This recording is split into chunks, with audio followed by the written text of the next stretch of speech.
Professor Ron Chrisley, talking about method and creativity towards AI tools for constructively divergent thinking. So, welcome. Thank you. Go ahead. Yes, thanks, and thanks to the organizers, and thank you all for being here. What's going to happen now? So it's going to be some speculative hand waving. It's good that there's so many philosophers of science here who can correct me or point me in the direction of work that has already been done in this area that I should know about. I'd like this to be interactive. You're going to hear me now, but please either during the questions or sometime, let me know what I need to know in order to improve this work. So the focus here will be on the connection between philosophical method and artificial intelligence. I think that was the idea. One of the reasons why the organizers invited me is that I might say something about this. So I'm not interested in AI systems actually doing philosophy, whatever that would mean. Don't worry, I'm not going to talk about when is. Well, I'm not going to really talk about can an AI consciousness ever be made, or what does it take for AGI? I'm interested in a much more modest sense of AI in terms of tools that we can use. But I don't want to just talk about AI tools and give a run through of the things you can do with ChatGPT or Claude or whatever. That would be boring. So I'm not just talking about current uses of current AI tools that in a domain general way, but I'm going to try to apply it specifically to philosophical method, and that will require me to tell you a little bit about what my very naive understanding of philosophical method is, and it will then move from that into my understanding of what it is to do philosophy creatively. And then, and only then, after I cover that ground, will we get to AI tools at the end, maybe this is for the second half or last third of the talk, perhaps.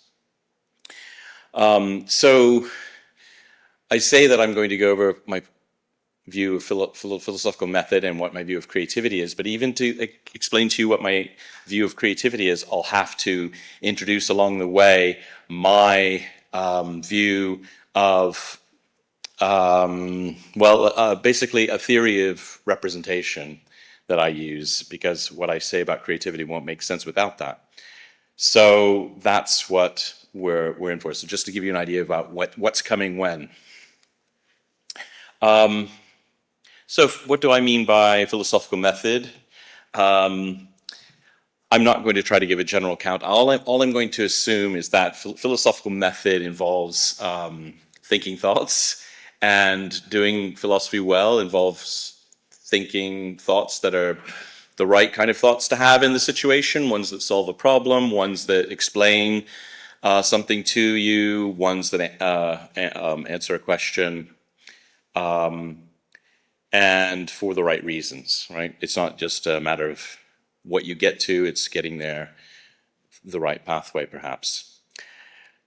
So one idea is that if you want to make progress in philosophy, maybe it would be nice to do it, maybe it would be nice to be creative. That is, be able to come up with novel thoughts, novel contributions to philosophy that they might be novel to you, or they might be novel to everyone and be worth publishing because other people might want to think about these novel thoughts. Well, if creativity has a role in philosophy, then I would like to think more about what creativity is and how specifically it applies in philosophy. In order to do that, I'm going to say a little bit more about what the very traditional view of philosophical method is, and I'm going to focus on concepts. So if thinking is the main philosophical method, then on one view of what thoughts are, namely that thoughts are composed of concepts, what a concept is becomes central to philosophical method. Nothing too controversial there, though of course I know there are people who would dispute that. So let's take a simple view. Thoughts are composed of concepts. So you get a concept of fish, concept of swimming, and you might have a whole set of those concepts that are either part of the manifest image or somehow have been given to you through your upbringing. And obviously you can have new thoughts. For instance, you might have the thought, fish swim. Not a particularly new thought, but it might be new for you if you're particularly young. So one idea of how you can have new thoughts is you can recombine concepts that are currently in your stock of concepts. But you can also add to your stock of concepts by creating new concepts out of your existing stock. You can combine concepts together, and you can actually, for instance, you can create the concept fish that walks by just combining the concept of fish with the concept of walking. And so on and so forth in a very familiar, boring picture, perhaps, but nevertheless the picture that I'm assuming for this talk.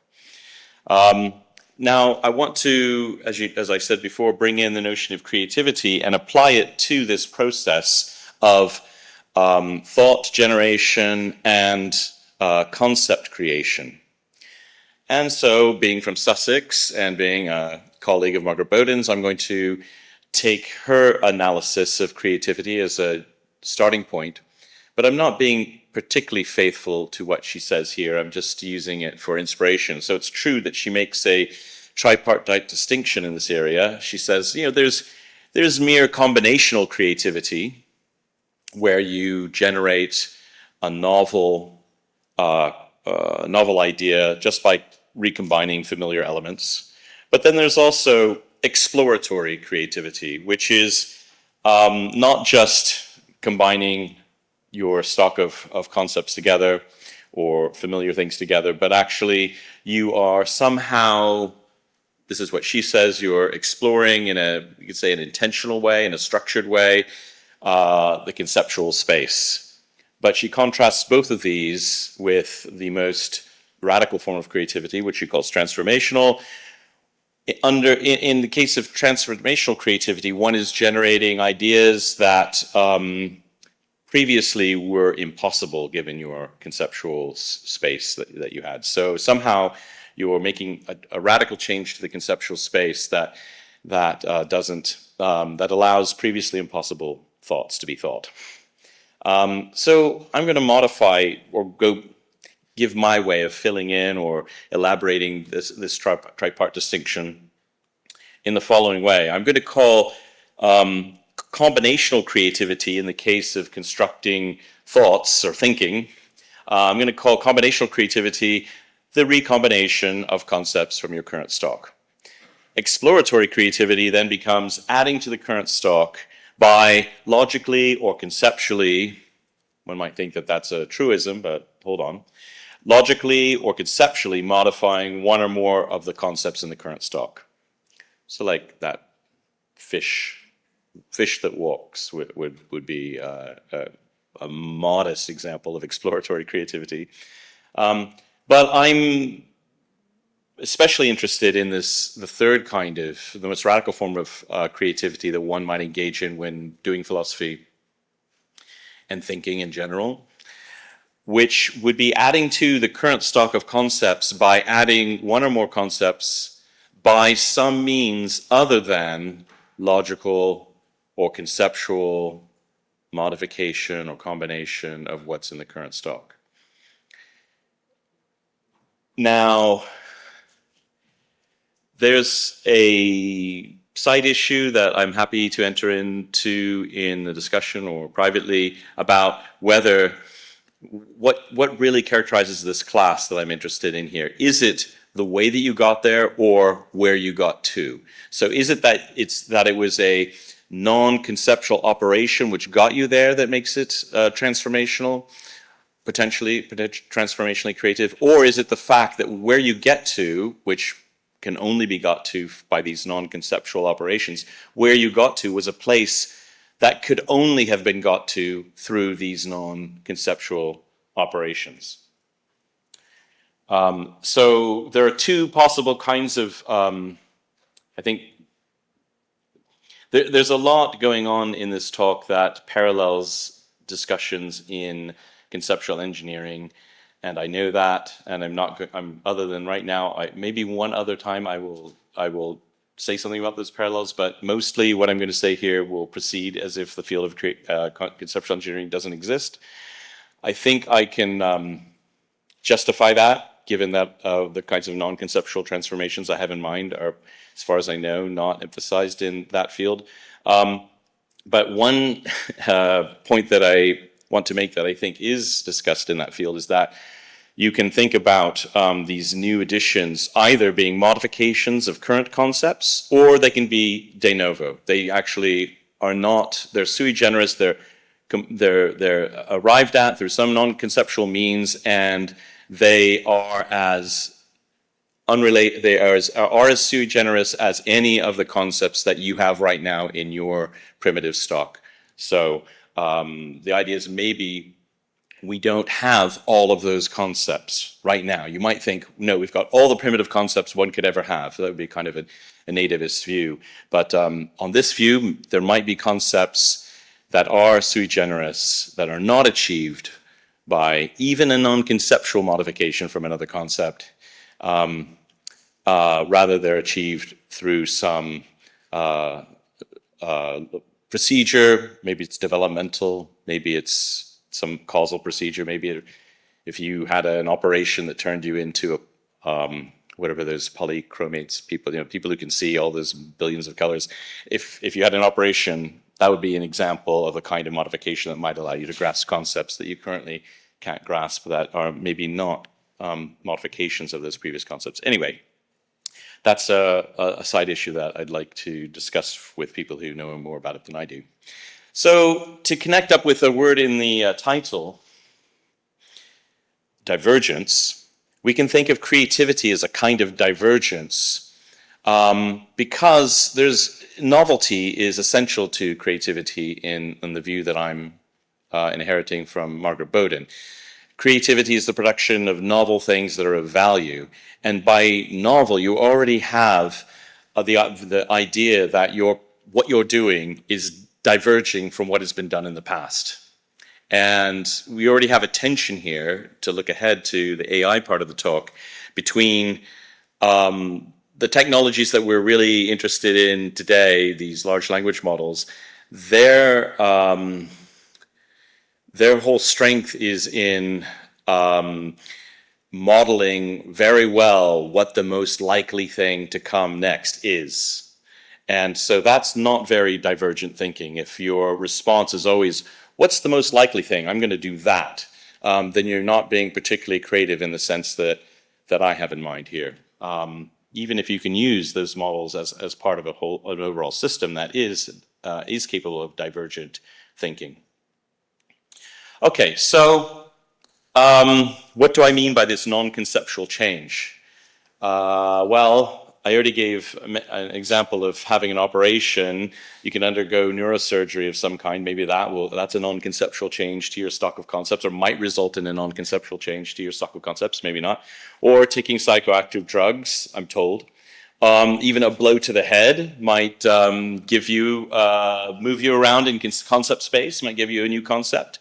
Unlikely, but those are, if you have to know that, if you have to get your head around the mere possibility that there might be a non-conceptual change to your stock of concepts, then those extreme examples are meant to get you to see the possibility in general. But that's not really what I have in mind, right? I'm not, fortunately, this talk isn't about such drastic, unlikely to produce anything of value operations. Maybe there are similar modifications to the causal basis of our conceptual abilities that make changes that cannot be conceptualized by us, by the observer, as a conceptual change, but has to be seen as a change only in the underlying structure that enables conceptuality, and that structure might not itself be conceptual. So what do I mean by that?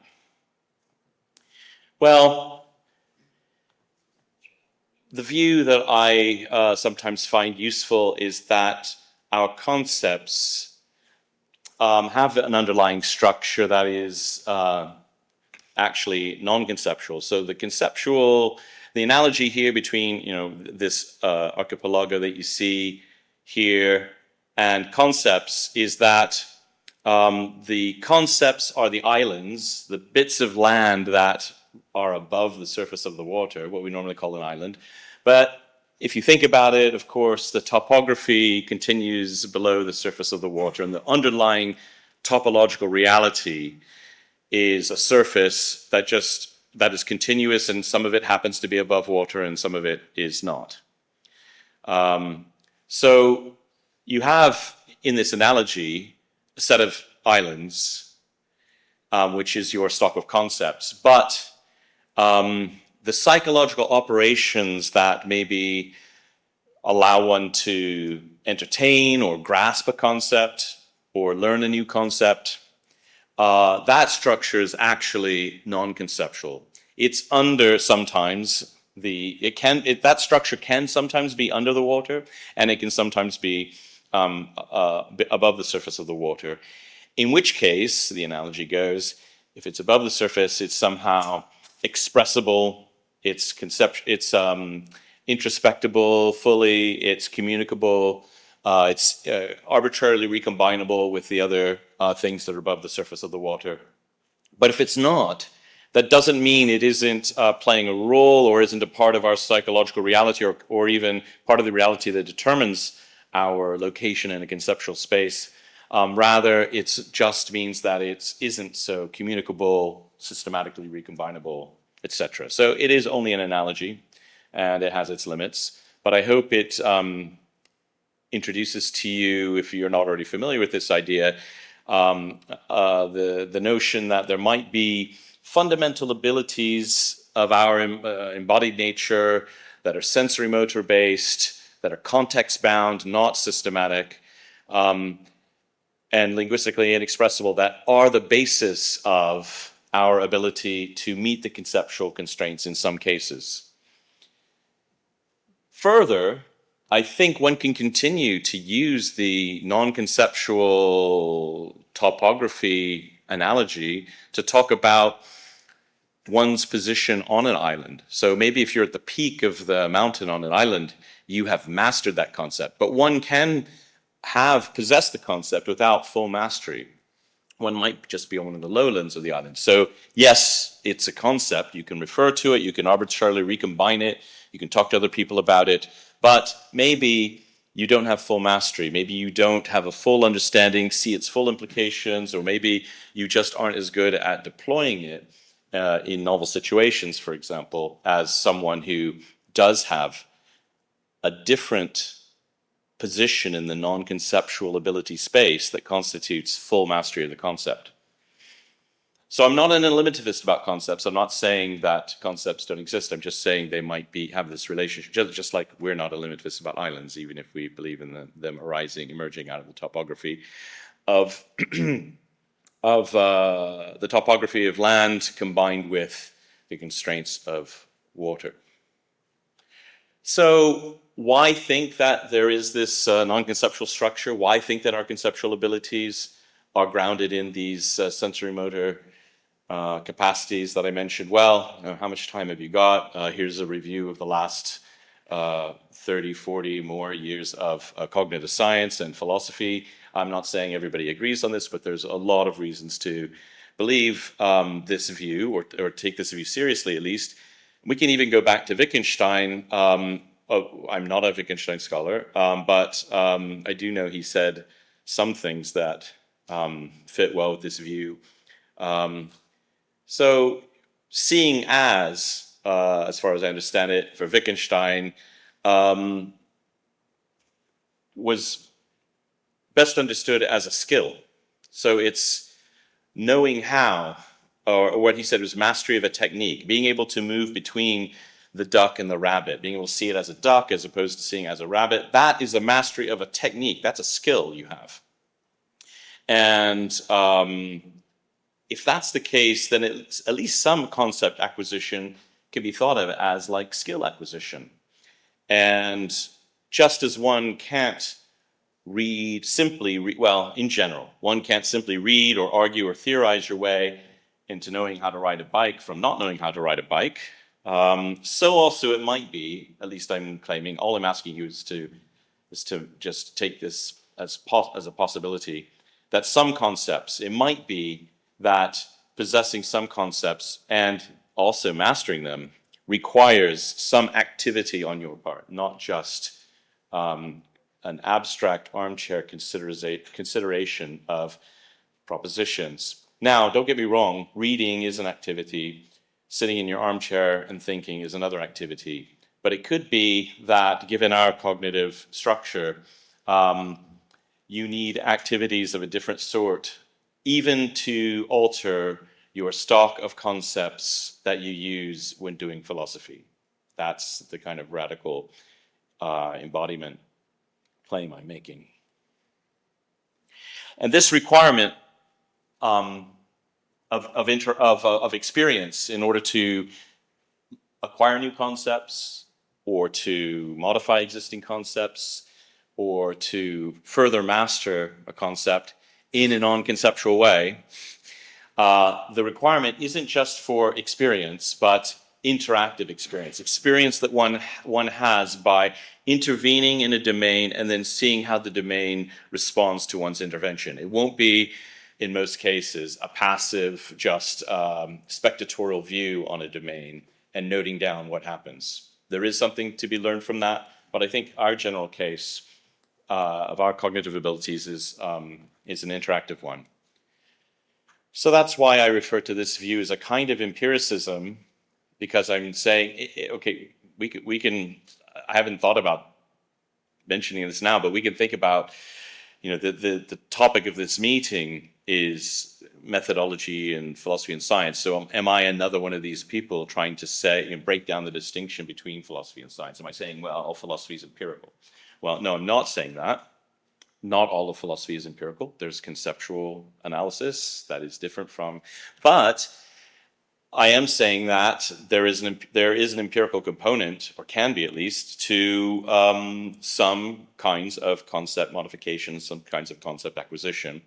And the interactive point is just saying something about the kinds of experience that might be involved. It might be best for certain kinds of concept acquisition and modification.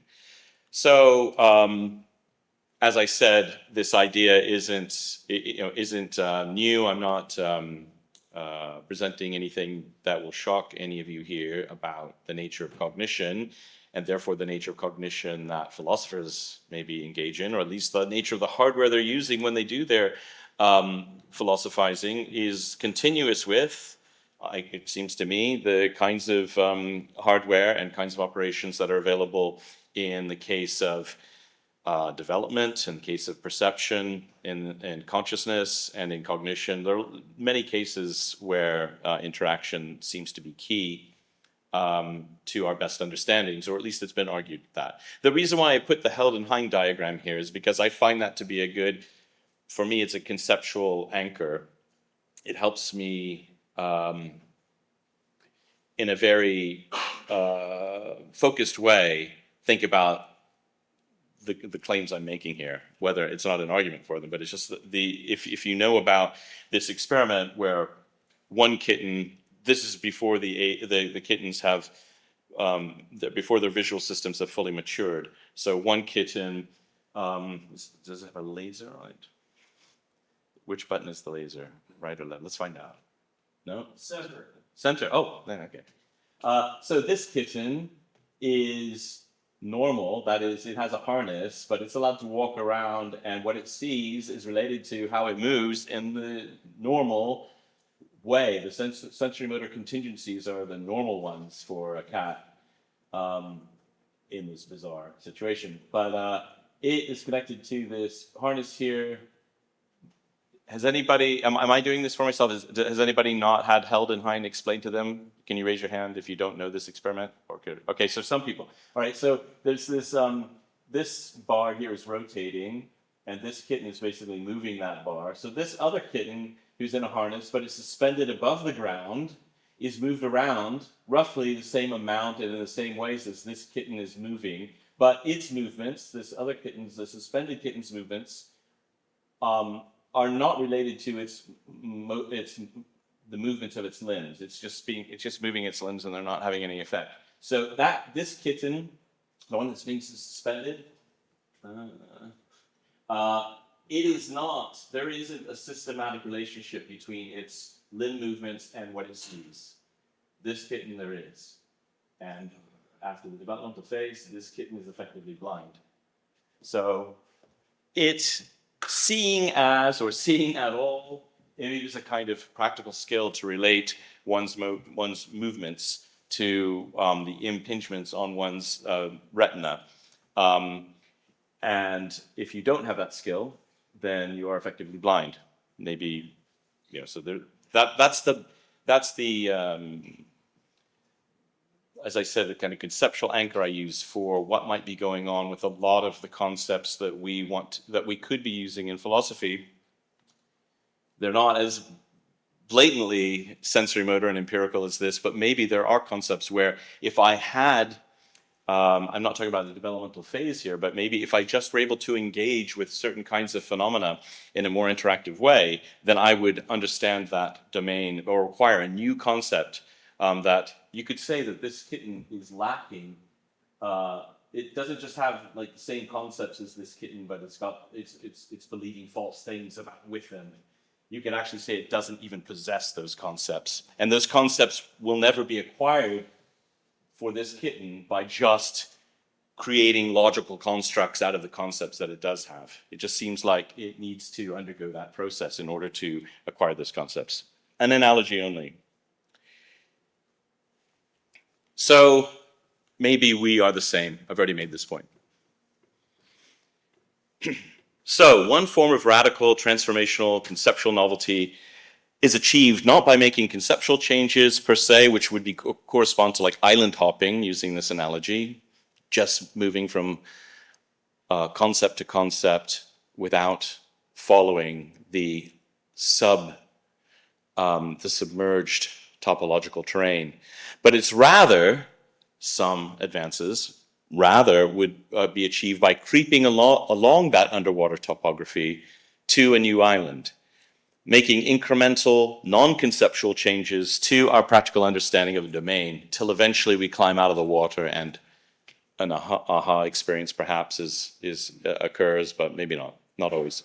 So there are similarities here between this view that I'm asserting and some things that Paul Churchill has said in his book, A Neurocomputational Perspective.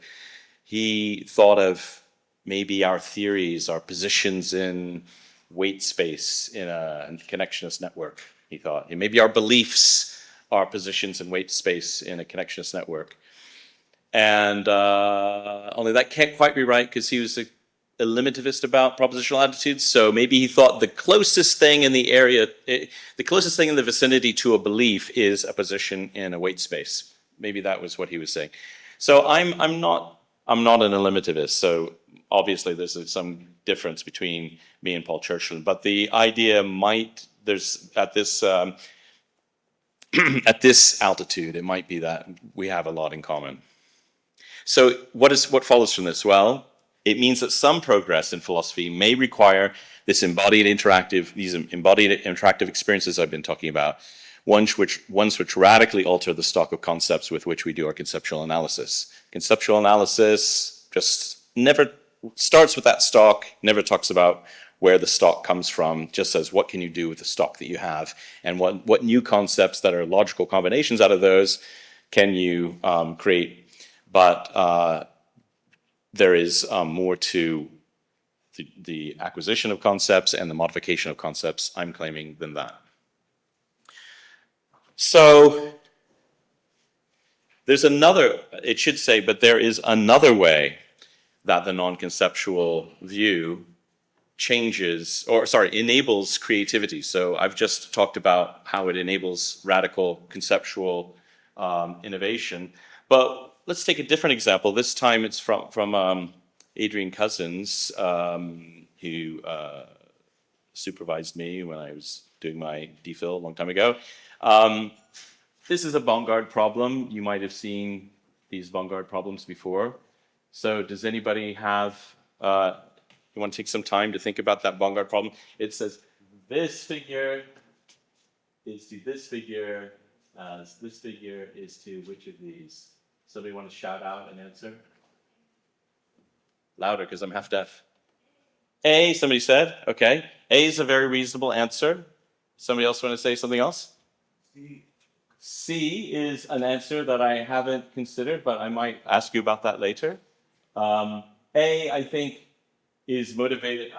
I'll save time by saying maybe the reason why someone thought that A was pretty good is because you say, well, you got circle inside a square, and then the square inside the circle. So here we have triangle inside a square, so now we're going to have square inside a triangle. End of.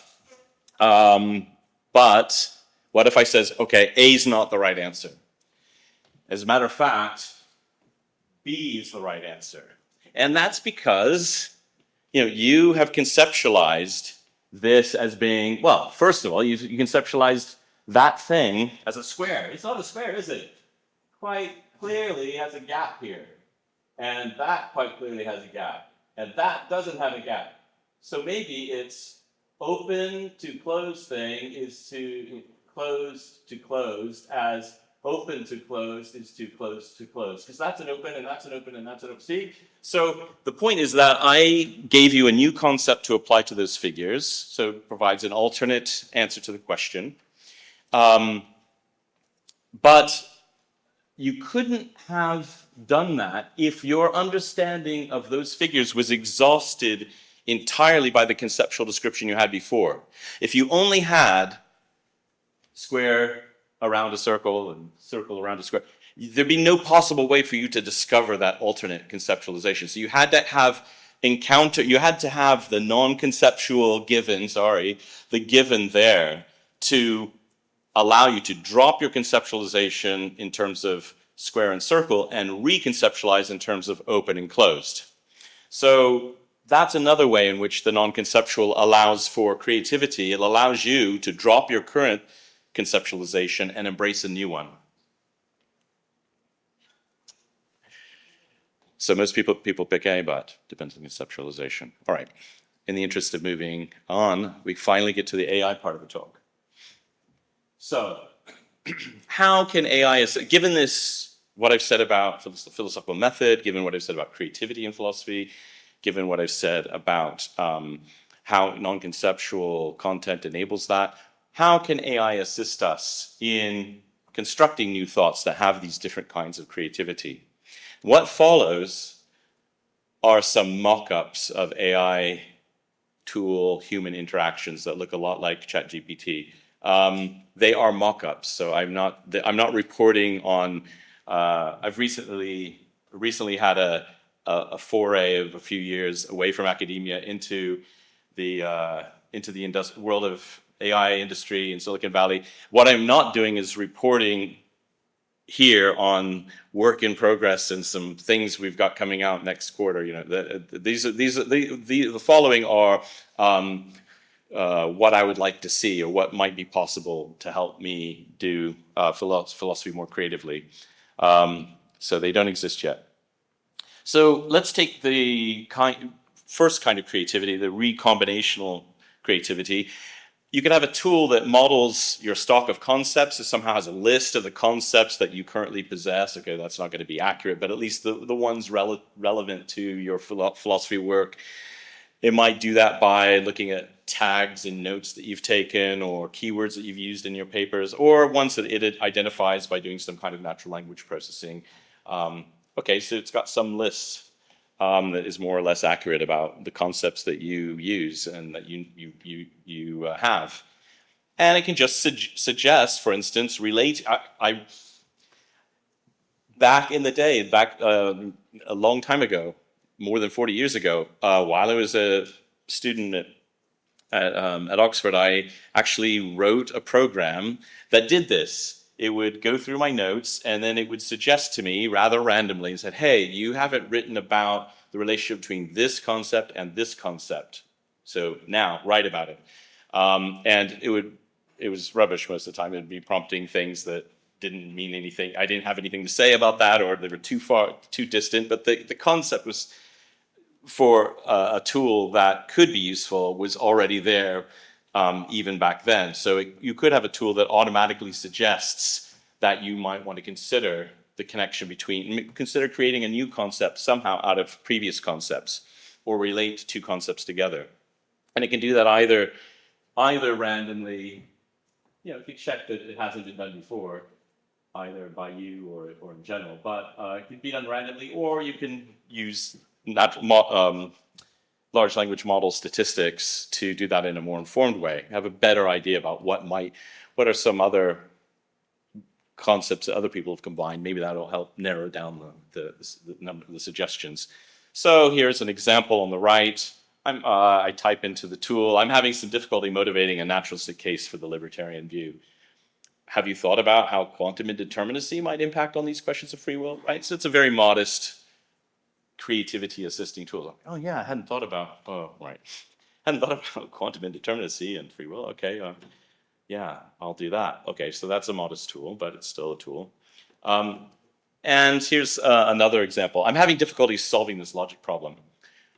So this is a little bit more substantive. Have you thought about viewing this problem as a graph structure with the arcs corresponding to the options you can choose at each stage? Would you like me to draw that to see if you can discover any new insights? Okay, that's still basic stuff. There's no great conceptual innovation there, but it's the tool maybe allowing me to access cognitive abilities such as my visual processing and imaginative capacities that I wouldn't necessarily be able to without the tool. Well, let's get to the more interesting kinds of creativity. Like, what about the case of modest conceptual modifications? What I mean by modest are obviously the modifications to concepts that can be understood logically or conceptually.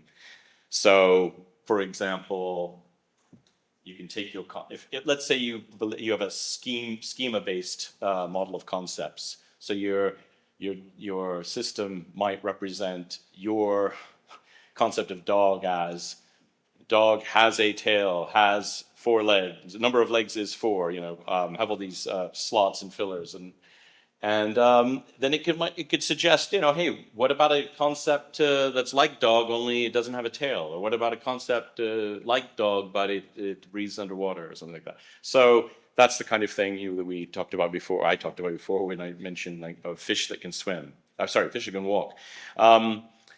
So similarly, maybe you could have a system that models your conceptual stock as before, but it also has an explicit model of the structure of your concepts in conceptual terms, not in normal traditional conceptual terms. And it could either suggest internal modifications to your concepts or suggest combining concepts logically or otherwise together. And it can do that either using, and this is really an old idea. AI people have been doing this for a long time, using a priori heuristics, like heuristics about what counts as interesting. If there's a interesting hypothesis in mathematics, well, now consider its negation, because that's probably going to be interesting. Or if you have a concept that's interesting, consider its dual or its negation. Those would be a priori heuristics that have nothing to do with the case at hand. But there could be more things that have more to do with the actual content of the propositions or concepts you're using, ones that are based more on the statistics of how those concepts are used, and therefore you might use a large language model for that. So what are some examples? What are we talking about? Well, how about this? I'm having problems replying to these objections to my treatment of active information. And the tool might say, your concept of intentionality implies the possibility of misrepresentation. Have you thought about modifying the concept so that it doesn't have that implication? That would allow you to refute objections to me and made before. Well, okay, so it's suggesting a conceptual change to my concept of intentionality that doesn't imply misrepresentation. So I could, all right, that's true. If I didn't have that, then, so it's something we do on our own as philosophers. We say, yes, that's the problematic part of my concept. That's what causes the conflict. Can I get rid of that? No, yes. So this would just be a tool that could help you do that maybe more explicitly for cases that you didn't consider. Similarly, Another example, yeah, I've only changed the right-hand side here, I think. I asked the tool, were there any issues in my latest draft? And it says, your use of the concept of free will in this draft seems to conflict with your usage in your last paper. Do you want to explain away that conflict, or do you want to revert to the prior one and alter this draft, or go with this draft concept moving forward, or do you want me to explain to you why I think there's a conflict there? So a similar kind of thing here. But what I want to do now is close with, close the AI section, and then there'll be a conclusion section. Close with considering use case 3, where you have the non-conceptual modifications to your stock of concepts. So now we're in a position to imagine ways of inducing conceptual change that are less drastic than getting hit on the head. One example would be this. These large language models do a lot of their work by having very smart encodings of words and sentences and so on. And so that's called an embedding space, the vector that words get translated into when the neural network that realizes the large language model, when that transformer starts processing, it's processing on a vector that already captures a lot of the similarities and differences between words as we use them.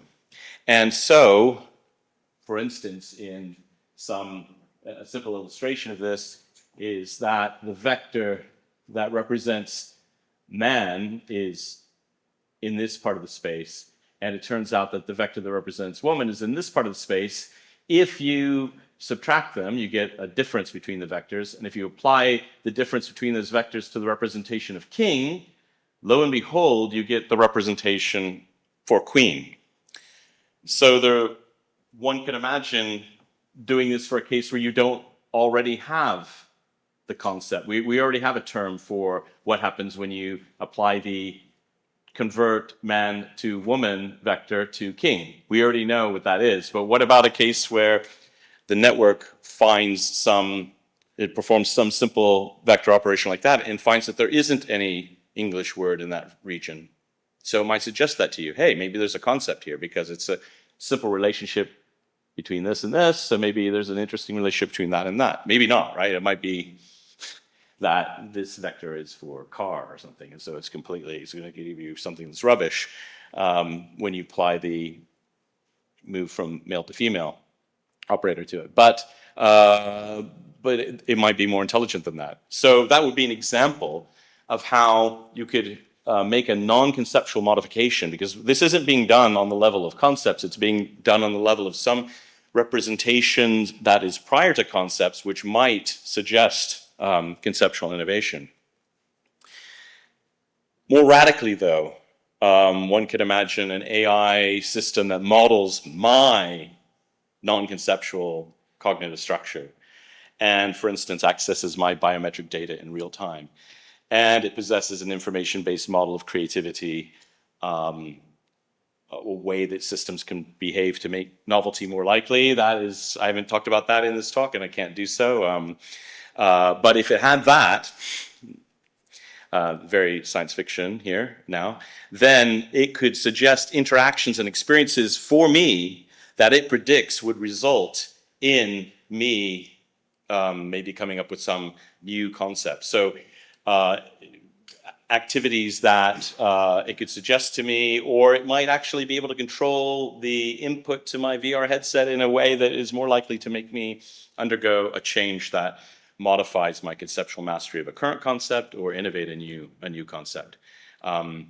If you want an example, see me later. But so the question would be, what experiences, either that it can provide or it can suggest to me to undergo, would be likely to push me along the seabed to a place above water, or if I'm already above water, to mastery.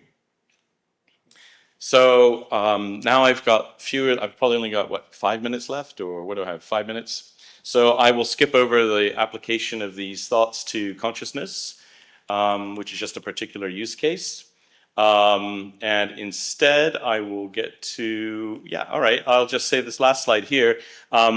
I think that maybe if we apply these techniques to ourselves, then maybe we can, for example, as just one example, maybe the way to solve the hard problem of consciousness is to come up with a concept of consciousness that does not imply the possibility of zombies. And maybe if you aren't already there, come in, the water's fine. If you're not already there, then maybe these kinds of interactions could non-conceptually push your concept of consciousness to that endpoint. And you could join me and Dan Dennett. But anyway, I'll leave it there. Thank you very much.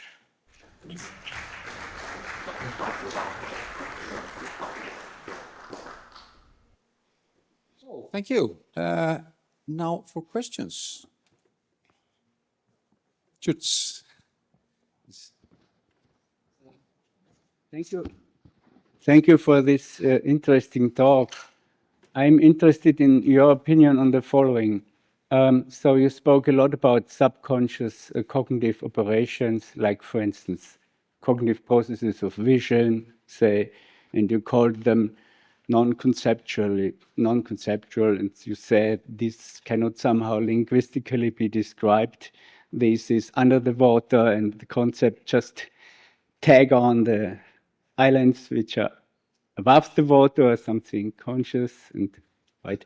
But then you, these scientists, all of you, yeah, you describe what goes under the water using mathematical modelings. I mean, this is in some sense conceptual, right? You all the time spoke about what was going on under the water, using also diagrams, coordinate systems, mathematical equations. I mean, you can use pictures, but computers can process visual processing by using matrices where they map every point somehow. So this is also some kind of conceptual structure. It's not natural language. So where do you draw the boundary, or would you say that there's a deeper level of formal conceptual methods which are not natural language conceptual, or how do you draw this boundary? Because that's also often discussed in philosophy, this question.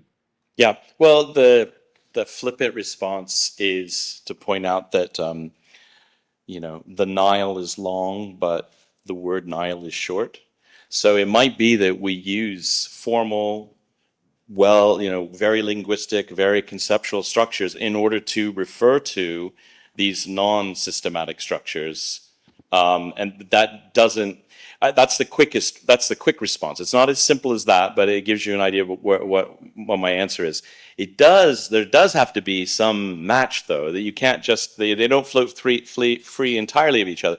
So I think there are some cases where once you do that work at specifying it and formalizing it, you find out, oh, I thought it was non-conceptual. It turns out it is conceptual, but I didn't see that before. It is well behaved, and we can actually make a new concept that captures it perfectly.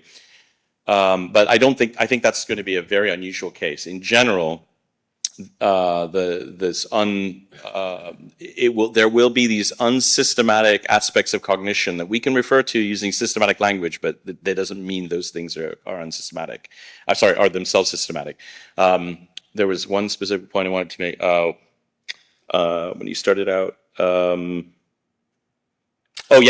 wanted to make a distinction between being above the water and being expressible and systematic and therefore communicable, and conscious. I don't think conscious is the same thing. I think there might be things that are under the water in terms that we can't conceptualize them and we can't express them or communicate them, but they still count as conscious. And then there might be other ones that are really actually also unconscious, but underwater doesn't mean non-conscious. Yeah. Thank you. The gentleman in the back there. Yeah. So I have one comment and one question. So I immediately went on to ChatGPT now and tried your vector method. Okay. So I asked it what corresponds to classical logic in the same way as woman corresponds to man and queen to king. Guess what it answered? Do you think it was a creative answer? Do you think it was a... I wouldn't expect it to be creative. What I wasn't proposing that you do that. My diagram that I showed was actually taking the vectors themselves and finding out what the new vector is, which ChatGPT doesn't have access to. It doesn't know Exactly, that it it's does. using embedding space. It answered intuitionistic logic. Okay. Yeah. Well, Yeah, I mean, it's like whatever, completely useless. But I think there's a landmine. I couldn't possibly comment on whether that's appropriate or not. yeah, no, but more interesting question. Minefield on that. Yeah, is that so? What you said about interactivist epistemicism, or it made me think about interventionist explanations, right? Right. Because it's quite intuitive that you have two ways of kind of trying to explain things in philosophy of science, right? You, on the one hand, you try by connecting with a grander theory, unification. The other one is to see, I understand it by how can I modify it. So, and the interactionist explanations are really interactivists in this sense, that they build on this kind of like very basic intuitive idea that you understand by knowing how to modify, as opposed to understanding by connecting with other things. So Do you agree that that would follow the same I tend train to of be thought as where you're going? frustratingly ecumenical about these things and say, why not both? So why do I have to insist that our that our modes of understanding are either like Vico and Feynman, I can't understand it unless I build it, and I can't understand it unless I have a chance to get my paws on it and interact with it, or no, I can understand something by relating it to my network. I think both are true. There are ways in which they're not both. Both modes of understanding apply to all of us, right? To some degree, more or less. And I don't believe in a one size fits all. I don't think that we're going to be forced into one philosophical picture or another by noticing that there are these different modes. So that must be frustrating, because people say you're going to pay a price if you don't take one. You have to take a side, because if you don't take a side, there's going to be some mismatch in the middle. But I don't really see that yet. So if someone can explain to me how you can't have both this idea that a lot of our understanding is grounded through practical capacities, but we also eventually get above the level of water, and now we have a concept that exists in its own right and can be used as we reify it, use it, combine it with our formal languages, construct explicit theories. I don't see why you can't have both of those. So I'm a kind of hybrid. Let's use both. So for you, the unificationist would basically be to seeing the islands as similar in your Hawaii picture. The unificationist explanation would be that. Well, I'm sure there are some equivalence classes that they all fall under, and so to that extent they will be similar, yeah. But if you look again, you might see that if you reconceptualize your concepts, you might see that the concepts you thought were very similar are now different because there's this crucial feature. But yeah, I don't know what it means to have non-conceptual access to one's concepts. That's pretty weird. Shall we draw the line there? Oh, thank you. Time. Thank you very much. Some questions? And before we